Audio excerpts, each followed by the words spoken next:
I never thought my life would take such a drastic turn, especially not just months before walking down the aisle with the woman I believed was my forever.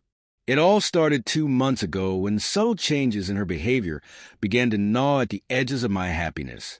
My fiancée, the woman I had spent 6 beautiful years with, seemed distant, preoccupied, and more guarded than ever before. Her phone, which had always been a shared space of silly memes and grocery lists, suddenly became an impenetrable fortress. At first, I dismissed it. Everyone has their moments, I told myself. Stress, work, or wedding planning might be overwhelming her. But when I asked if something was wrong, she brushed me off with a casual no, her eyes betraying none of the warmth they once held. Doubt is a corrosive thing. It starts as a whisper, barely audible, and grows into a deafening roar. Against my better judgment, I gave in to that doubt. One evening, while she was in the shower, I picked up her phone. My hands trembled as I scrolled through her messages, my heart pounding with each swipe.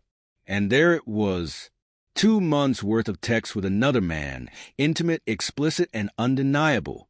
I read until I couldn't breathe. The woman I loved, the woman I trusted more than anyone else in the world, had been cheating on me. In the days that followed, I was a man torn between 2 worlds. One part of me clung to the memories of our love, the laughter, the late-night conversations, the dreams we had built together. The other part was a storm of betrayal and anger. I confided in my older sister, a woman whose wisdom had guided me through many storms. She listened patiently as I poured out my confusion and pain. When I finished, she said something that struck me deeply. Respect yourself enough to walk away. This wasn't your failure. It was hers. That night, I made my decision. The next day, while she was at work, I returned to our apartment. I packed the essentials: clothes, documents, and a few sentimental items. Everything else could stay. I didn't want a confrontation, didn't need closure. Closure, I realized, was overrated. I sent her a message, a simple lie. There's an emergency in my home city. I'll be gone for a couple of weeks. It wasn't true, but it bought me time. Over the following days, I applied for jobs in my hometown. Luck was on my side. Within a week, I secured a position in my field. The pay was lower, but with the inherited house waiting for me, it was a sacrifice I could easily make.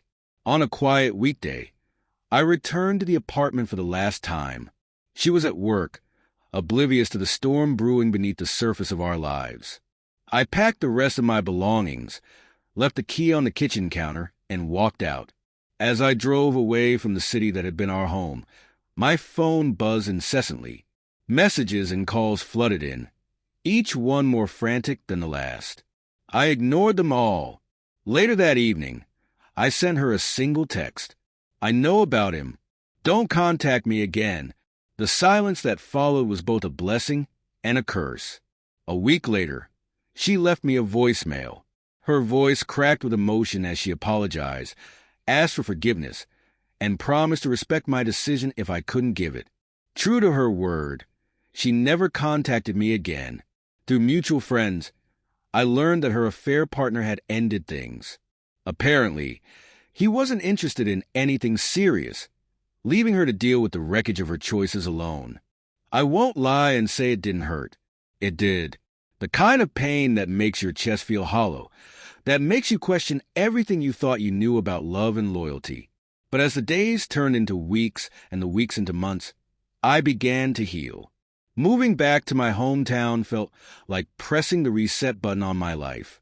The house I had inherited, once just a distant reminder of my family's legacy, became my sanctuary.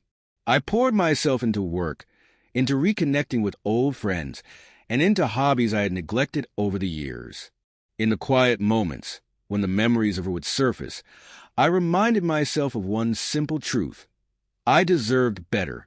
Looking back, I realized how close I had come to tying my life to someone who didn't value the bond we shared. The thought of discovering her betrayal after marriage, or even years later with children involved, was unbearable. Walking away was the hardest thing I've ever done, but it was also the most liberating. I learned that love isn't just about the good times. It's about trust, respect, and loyalty. Now, standing on the other side of heartbreak, I feel a strange sense of gratitude. Her betrayal, painful as it was, taught me to value myself and to never settle for less than I deserve. I don't know what the future holds, but I'm no longer afraid. Life is unpredictable, messy, and often unfair, but it's also full of second chances. For now, I'm content to focus on building a life that reflects my values and dreams. And one day, if love finds me again, I'll be ready. Not because I need it, but because I'll know I'm worth it. If you enjoyed the story, please like and subscribe to the channel.